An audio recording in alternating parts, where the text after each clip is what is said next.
Texas, 2019. A beloved pediatrician disappears without a trace. Dr. Camila Renee Vasquez, just 33, was known for her compassion and tireless work with children in underserved communities. But on a warm spring night, everything changed. Her car was discovered idling along a rural road outside Austin, driver's door ajar, purse untouched. No signs of struggle, no witness, no body. For years, the case haunted her family and shattered public trust in local authorities. Rumors swirled. Leads died. The trail went cold until recently when a single piece of DNA unraveled everything. What really happened to Dr. Vasquez? And why did it take so long for justice? Before we begin, drop a comment with your country and the time right now. In the heart of El Paso, Texas, where the sun casts long shadows over adobe neighborhoods and desert winds whisper through quiet clinics, Dr. Camila Renee Vasquez was more than just a physician. She was a presence steadfast, warm, and unshakably dedicated. At just 33 years old, she had accomplished what many never do in a lifetime. She became a beacon of trust in a community often overlooked. Camila had grown up just blocks away from the very clinic she would one day lead. Her parents were first-generation immigrants who taught her the value of sacrifice in service. After earning her medical degree with honors from UT Southwestern, Camila shocked her peers by rejecting prestigious hospital offers in bigger cities. Instead, she returned home. "This is where I'm needed," she told anyone who questioned her decision. She didn't just treat children, she knew them.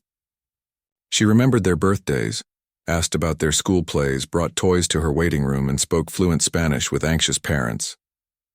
On weekends, she ran free pop-up clinics under bridges and in church basements. Migrant families trusted her. Local churches prayed for her. To many, she was the only doctor they'd ever seen who listened without judgment. But behind the composed smile and lab coat was a woman who rarely slept. Her friends recalled late-night calls where Camila admitted feeling haunted by the pain she couldn't fix. The chronic illnesses, the abuse cases, the children with no insurance, each one chipped away at her spirit. Still, she never let it show in the daylight. "I can rest when they're safe," she once told a colleague. She was unmarried, childless by choice, and her social life was nearly non-existent.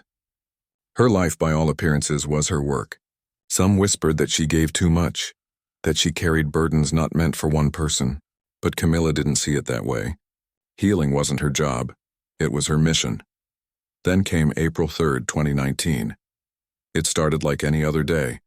Camila saw patients in the morning, smiled through difficult diagnoses, and consoled a mother worried about her son's developmental delays. That afternoon, she had lunch with a nurse and mentioned she'd be working late to prep for a weekend health fair.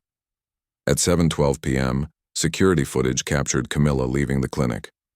She waved goodbye to the front desk staff, walked to her Toyota Camry, and drove off into the fading light. She never made it home. The next morning, her absence sent ripples of confusion through the clinic. Camila never missed a shift, never ignored a call. By noon, a missing persons report had been filed. The shock spread fast through hallways, through schoolyards, through church pews. The woman everyone counted on had vanished. Volunteers formed search parties. Flyers blanketed store windows. Local news ran her photo on repeat. And still, there were no answers. Friends and family were left asking the one question no one could answer. Why would someone want to harm the most trusted woman in town? Wednesday, April 3rd, 2019, began like so many others in El Paso. The spring sun had dipped behind the Franklin Mountains by the time Dr. Camila Vasquez wrapped up her last appointment. The clinic's fluorescent lights buzzed faintly as she gathered her things, thanked her staff, and offered her signature warm smile before heading out the front door. At 7:12 p.m., a grainy security camera caught the final footage anyone would see of her alive. She wore her scrubs beneath a navy windbreaker, hair pulled back in a loose bun, a canvas medical tote slung over one shoulder. She waved to the front desk nurse, stepped into her silver Toyota Camry, and drove off. What happened next remains one of the most haunting mysteries in El Paso's recent memory. By 10:27 p.m., a county deputy patrolling a remote stretch of road near the Hueco Tanks area came across something odd, a car idling on the shoulder of a narrow service road. The driver's door was ajar. The interior light was still on. The vehicle was empty. The license plate was run, registered to Camila Vasquez. Inside the car, her phone lay face up in the cup holder. Her purse rested on the passenger seat, unzipped but untouched. There were no signs of forced entry. No blood, no broken glass. No signs of a struggle. No tire tracks veering off into the sand. Just a vehicle sitting in the dark, humming quietly beneath the stars. The location raised immediate questions. The road where the car was found wasn't a route between her clinic and home. It was a lonely stretch, used mostly by oil service trucks and the occasional hunter. Why would a well-known doctor with no ties to that area end up there on a weeknight? By morning, her coworkers had noticed her absence. When Camila failed to open the clinic at 8 a.m., calls were made, to her family, to her friends, to local hospitals. No one had heard from her. It was completely out of character. By 11 a.m., a missing person report was filed. Camila's parents rushed to the scene. Her father pleaded with officers. She didn't just wander off. Someone took her. But with no overt signs of foul play, law enforcement hesitated. There was no proof a crime had occurred. She wasn't abducted in front of witnesses. There was no blood, no scream reported, no indication she hadn't walked away voluntarily. To some officers, it was possible she'd had a breakdown or chosen to disappear. To her family, that was unthinkable. Her brother, Daniel, told reporters, Camila wouldn't just leave. Not without telling us. Not without making sure her patients were taken care of. The next 24 hours saw a flurry of activity. Informal search parties, flyers posted at intersections, and media reports echoing her disappearance. But behind the scenes, the investigation was sluggish. With no crime scene and no evidence of violence, the urgency to act wasn't there. It wasn't the first time a woman of color went missing, and the response felt muted. As night fell over El Paso once more, Camila's car sat behind police tape, hauntingly intact. A woman beloved by her community had vanished in plain sight, leaving behind only questions. The biggest one of all: why would Dr. Vasquez detour to such a remote area? And who was she meeting that night? April 17, 2019. 2 weeks had passed since Dr. Camila Vasquez vanished. The community was exhausted, emotionally spent from organizing search efforts, prayer vigils, and press conferences. Her face had become a fixture on every news broadcast. Her photo taped to store windows and pinned on bulletin boards across El Paso. But still, no trace of her. Then, nearly 400 miles east, near Pedernales Falls State Park, a discovery changed everything. A seasoned hiker, following a little-used game trail in a wooded area off the main park path, noticed something odd: a patch of disturbed earth beneath a line of mesquite trees. Initially thinking it might be a buried animal or erosion from spring rain, the hiker stepped closer, only to be met with a horrific realization. Partially exposed fabric and the unmistakable outline of a human limb protruded from the soil. Authorities were called immediately. Within hours, the area was cordoned off with crime scene tape. What they unearthed was chilling. A shallow grave less than 2 feet deep where a woman's decomposing body lay wrapped in a bedsheet. Forensic technicians arrived from Austin, along with Texas Rangers. The decomposition was advanced, but the body was intact enough for dental records to confirm what everyone feared. It was Camila Vasquez. The state of the body only deepened the mystery. She had been restrained, her wrists bound with what appeared to be cotton medical gauze. There were no visible stab wounds, no gunshot injuries. A post-mortem examination would later conclude the most likely cause of death was asphyxiation, manual suffocation. She had died slowly, deliberately. There were no signs of sexual assault, no robbery. Her clothes were undisturbed. Her jewelry remained on her body. Her smartwatch, dead from inactivity, was still on her wrist. This wasn't a random act of violence, this was personal. But to whom? Investigators immediately began combing through the area, looking for tire impressions, foreign fibers, discarded clothing, or tools, anything that might point to the killer. But the grave's location was remote and concealed. Whoever buried her had chosen the site carefully. For the first time, police declared Camila's disappearance a homicide. Her case was no longer a search, it was now a murder investigation. But the problems mounted quickly. There were no witnesses. The nearby campground had been nearly empty during the week she went missing. No one reported strange activity. The park's entrance logs offered little. They were paper-based, handwritten, and often incomplete. Even worse, no security cameras covered the stretch of road near the burial site.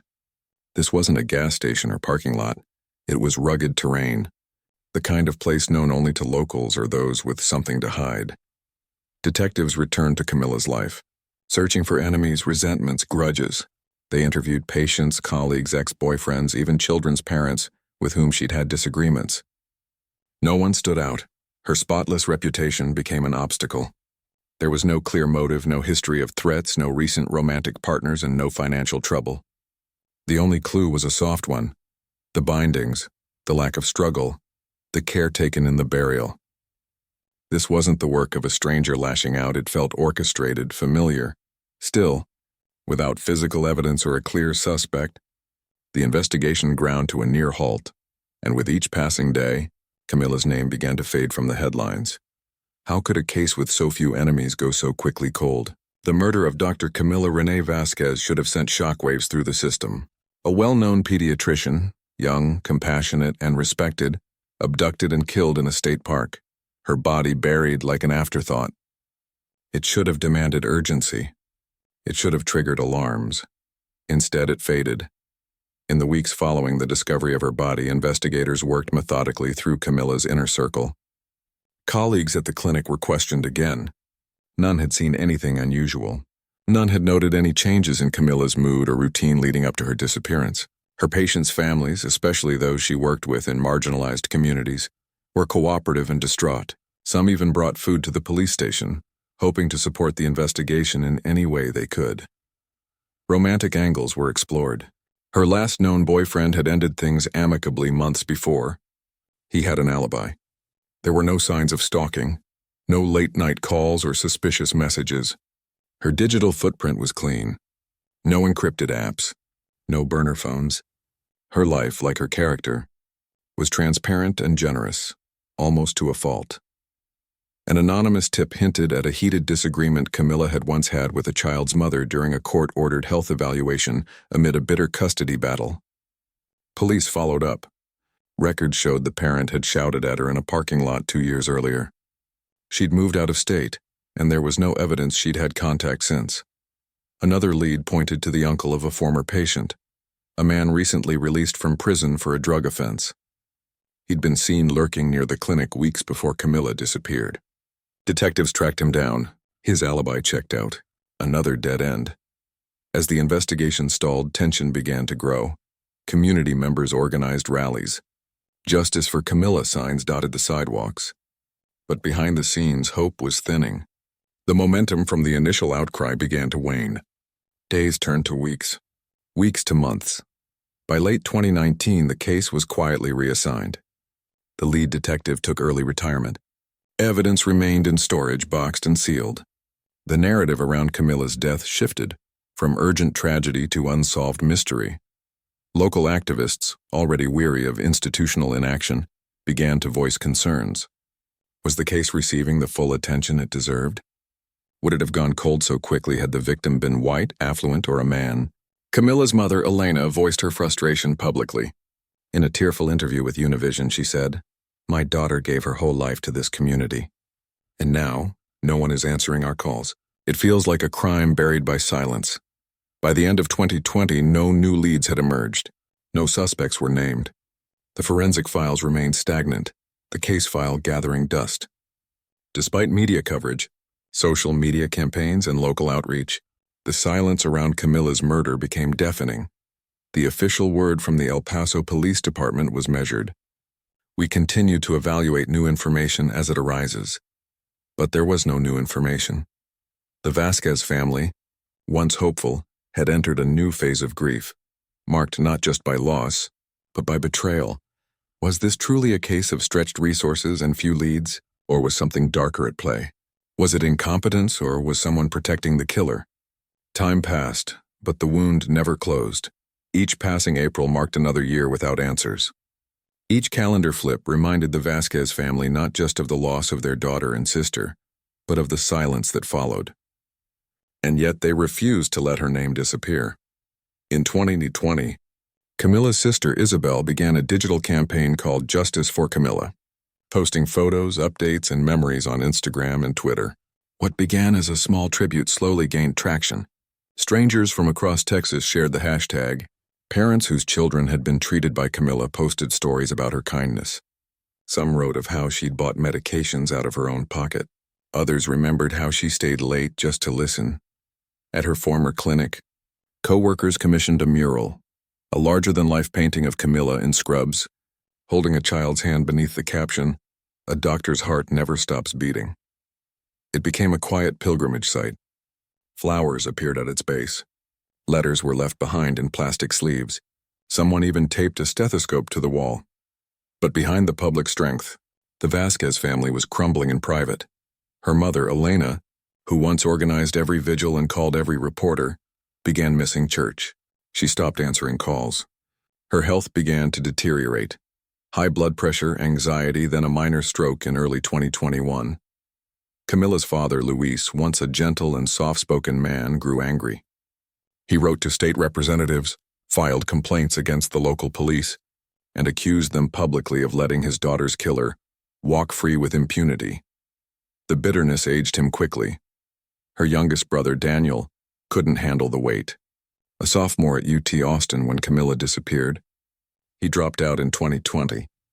He moved back home and rarely left his room. Grief didn't just visit the Vasquez family, it took residence. By 2022, with no updates from local investigators, the family made a bold move. They drafted a petition to the Texas Department of Public Safety, demanding that the case be re-examined by a state-level cold case unit.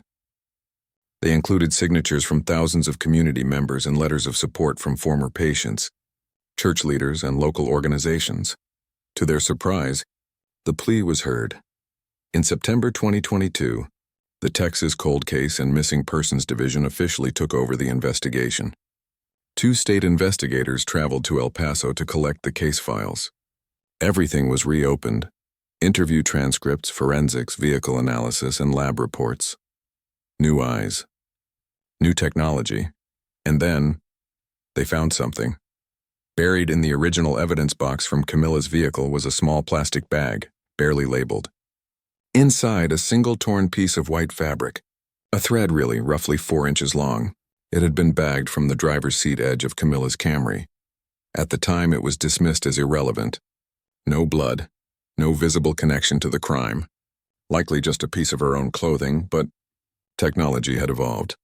The state cold case unit sent it to a private forensic lab in San Antonio that specialized in next-generation DNA sequencing, far more sensitive than what had been available in 2019. Within weeks, a breakthrough. Embedded in the fiber, invisible to the naked eye, was microscopic male DNA, partial but viable. Not enough to name a suspect, but enough to start mapping a genetic profile. The Vasquez family was stunned. After all the time, the heartbreak, the unanswered questions, this thread, this tiny overlooked detail might be the key. Could science succeed where emotion had failed? The torn thread, fragile, unassuming, and dismissed for years, was about to become the linchpin in one of Texas's most shocking cold case turnarounds. When the Texas Cold Case and Missing Persons Division sent the fabric to Helix Gen Labs, a privately funded forensic lab in San Antonio, they hoped for the impossible. Conventional forensic methods in 2019 had extracted nothing useful, but now, with next-generation sequencing, NGS, and ultra-sensitive mitochondrial DNA analysis, what was once background noise became a whisper of truth. Within 2 weeks, Helix Gen identified partial male DNA, not enough to match anyone in CODIS, the FBI's combined DNA index system, but enough to begin genealogical tracing. Genealogical DNA testing has revolutionized cold cases across the country. Instead of waiting for a direct match in criminal databases, labs can now scan DNA against public ancestry records, building family trees backward to locate a potential suspect. The match was distant, a second cousin living in Arizona. Investigators contacted him and requested voluntary DNA to help rule him out. He complied. His DNA didn't match the thread, but it narrowed the pool dramatically. Using reverse genealogy, the lab traced the cousin's extended family across state lines and through decades of birth records, marriage licenses, and military service data. Names were mapped. Timelines were overlaid. Slowly, the focus narrowed on one particular branch. a small family based in Killeen, Texas. Within that branch was a man named Julio Esteban Morales, 41. He had no criminal record, no known link to Dr. Vasquez. On paper, he was invisible. But when investigators cross-checked his name with employment history, a pattern emerged. Julio had worked as a contracted maintenance worker for a third-party service company that cleaned and serviced Camila's clinic building. He had access to restricted areas. His badge allowed after-hours entry. Records showed he had been assigned to that location intermittently between late 2018 and February 2019, just weeks before Camila disappeared. No one had flagged him in the original investigation. His name never appeared in interview notes.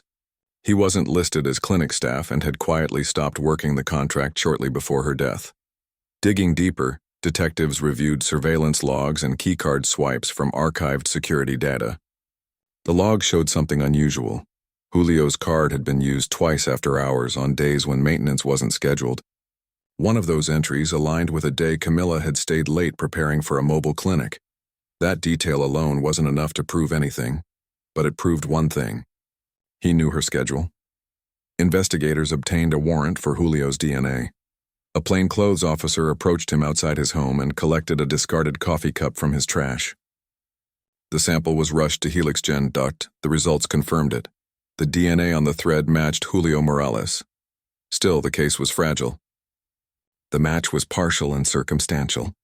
The defense could argue the thread had been contaminated, that Julio's DNA arrived innocently through his cleaning work. What prosecutors needed was context, behavior, motive, evidence that this wasn't a random transfer but the result of something far more sinister. They began surveillance. Julio lived alone. He worked sporadically. He had no social media. But they noticed peculiar behavior. He changed routines frequently, installed outdoor cameras on his home, and once tailed a female co-worker from his part-time job to her car. They obtained a warrant to search his home.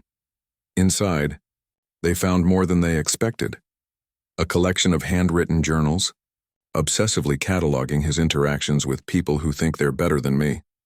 One entry, dated February 2019, referenced the clinic lady with the hero complex.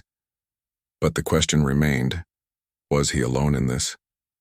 Did someone else help cover it up? Would the DNA stand up in court, and did he act alone? May 9th, 2023. The sun had barely crested the horizon when unmarked vehicles rolled into a quiet suburban neighborhood in Killeen, Texas. At exactly 6:12 a.m., armed officers from the Texas Department of Public Safety surrounded a modest one-story home with peeling paint and wind chimes swaying softly on the front porch. Inside, Julio Esteban Morales, 41, was getting dressed for his morning shift at a local hardware store. He opened the door to the sound of knocking, expecting maybe a delivery. Instead, he was met with drawn weapons and handcuffs. Julio Esteban Morales, the lead officer, announced, "You are under arrest for the 2019 murder of Dr. Camila Renee Vasquez." The quiet neighborhood was shaken awake. Residents stood in doorways, shocked to see one of their own led away in silence. To the outside world, Julio was unremarkable. A single man who kept to himself. He attended church regularly, volunteered to mow elderly neighbors' lawns, and occasionally babysat for a coworker's son. No one had ever seen him angry. No one had suspected a thing. But behind the closed blinds of that modest home, investigators had uncovered a darker truth. After the DNA match and journal discovery, law enforcement obtained a warrant to comb through Julio's digital footprint. Forensic techs recovered deleted text messages, search histories, and archived location data from his old smartphone backups. It painted a picture far more calculated than anyone expected. In the months leading up to Camila's disappearance, Julio had searched for topics like how to make someone disappear without a trace, shallow graves in Texas, and how long DNA lasts on fabric. One search, dated just 4 days before Camila vanished, read, "Do restraining injuries always show on bodies?" Even more disturbing were texts found in encrypted apps, messages, to unknown contacts discussing plans or timing, and cryptic phrases like, "She doesn't listen and won't be a problem soon."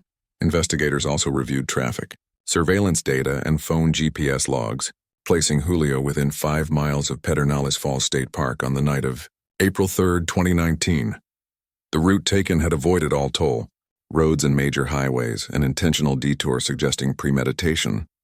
Then came the revelation no one had seen coming. Records from the building's maintenance company confirmed that Julio had been terminated from his clinic. Contract just 6 weeks before Camila's death. The reason inappropriate comments made to female staff. Camila had reportedly confronted him herself, requesting his removal. But the report was never formalized, likely to avoid embarrassment or potential legal fallout.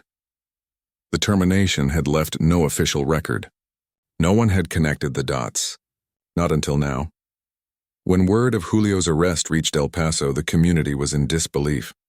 Parents who once trusted him around their children were horrified. Church members refused interviews. His pastor called it a devastating betrayal. But the most heartbreaking reaction came from Camila's clinic. Staff gathered in the break room, watching the news in silence.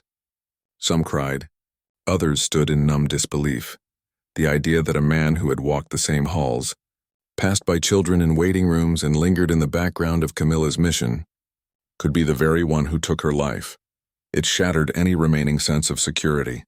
For the Vasquez family, the arrest was a long-awaited moment, but it was not relief. Not yet. Too many questions remained unanswered. Why did Julio target Camila? Was it revenge? Obsession? Misplaced rage? And perhaps the most haunting of all, what secrets would unravel next inside the courtroom? October 14, 2024. After 5 long years of grief, silence, and unanswered questions, the trial of Julio Esteban Morales began in Travis County Criminal Court. The courtroom was packed. On one side, rows of supporters wearing purple ribbons, the color chosen to represent Camila's life and legacy. On the other, a nearly empty bench reserved for the defense. Julio sat stone-faced in a wrinkled suit, eyes lowered, flanked by 2 attorneys appointed by the state. The prosecution wasted no time laying out the roadmap of their case.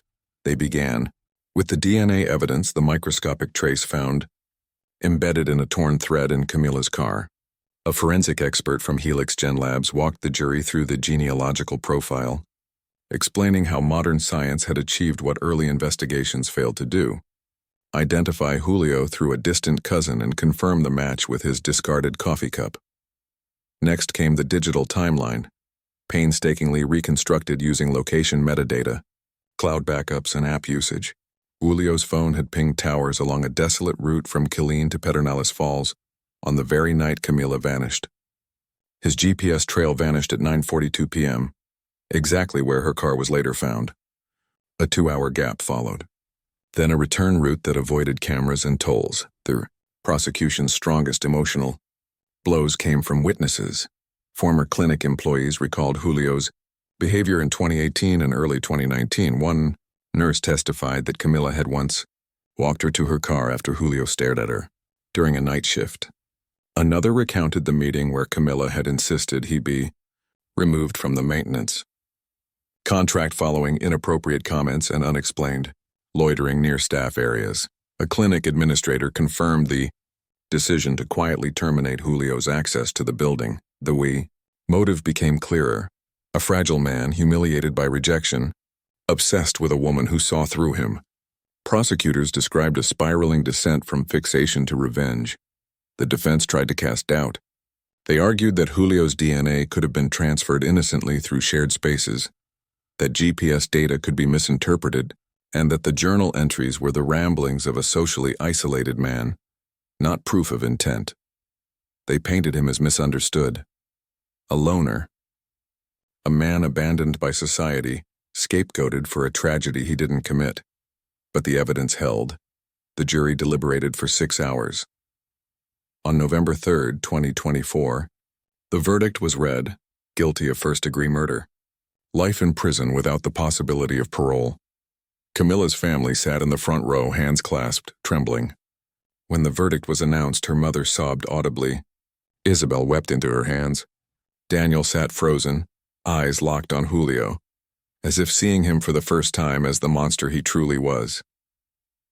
In the hall outside the courtroom, reporters gathered around the family. "We're grateful," Isabel said softly, "but it shouldn't have taken 5 years. My sister deserved more than silence." The verdict brought resolution but also renewed scrutiny. Why had it taken new technology and a family's relentless pressure to finally bring justice? How many other cases, especially those involving women of color, remain cold because the same effort wasn't made? The case sparked calls for reform in Texas. Lawmakers proposed expanding access to forensic genealogy tools and increasing funding for the state's cold case division. Across the state and beyond, families with unsolved cases began asking, could our case be next? Camila's voice had been silenced, but in that silence a movement had begun. Would her story now help others find the justice they've been denied? Years have passed since the trial ended and the courtroom emptied. But Dr. Camila Renee Vasquez's presence has not faded from El Paso, or from the lives she touched.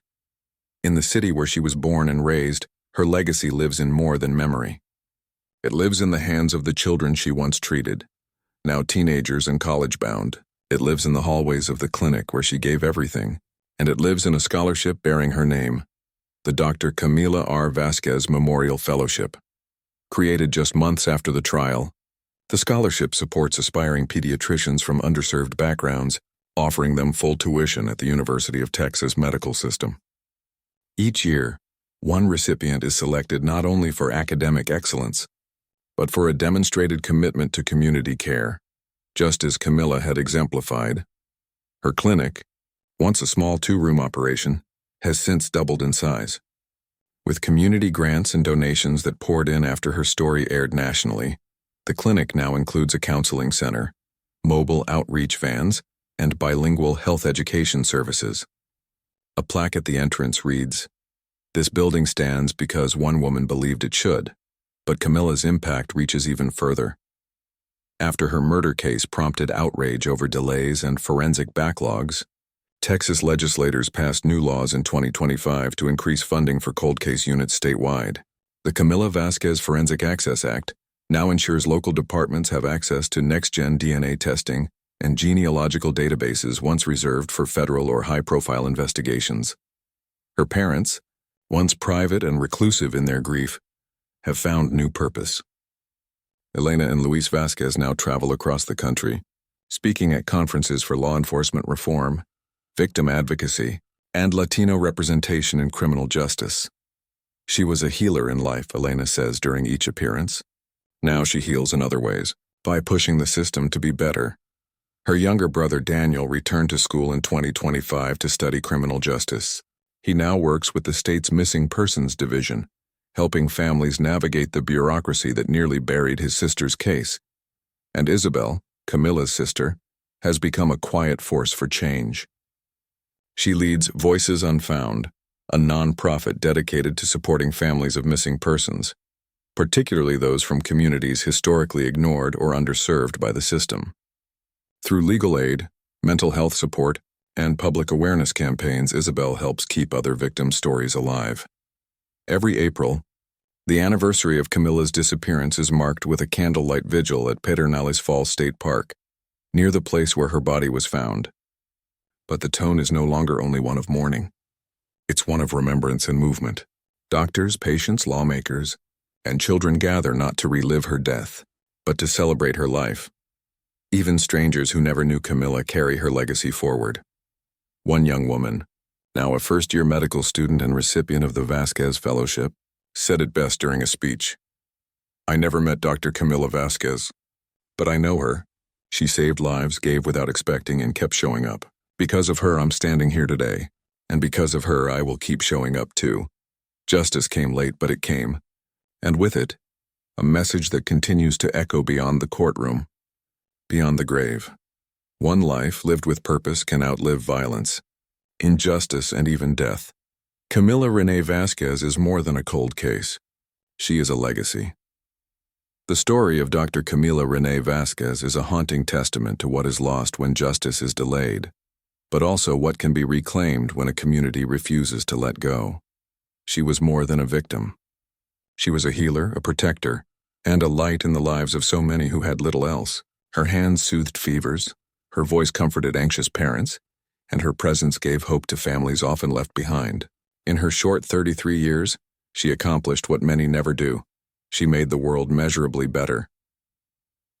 When she was taken in 2019, the silence that followed nearly buried the truth. Her case, like so many others, became a casualty of limited resources, systemic blind spots, and a justice system that too often forgets women of color. But her family did not forget. Her community did not stop searching. And science, advancing just fast enough, finally caught up to the truth. Her name now stands for more than loss. It stands for change. Camila's legacy lives on through legislation, scholarships, medical students, and families who find hope in her story. She reminds us that every cold case is not just a file in a drawer. It's a stolen life, a family frozen in time, a voice waiting to be heard. Thousands of families across the country are still waiting for the knock at the door, the phone call, the trial. They wait for justice. Camila Vasquez got hers because people kept speaking her name. If you believe justice should never depend on time, race, or resources, then share her story. Speak her name, say it now, say it loud. Camila Renee Vasquez, justice remembered, legacy unbroken.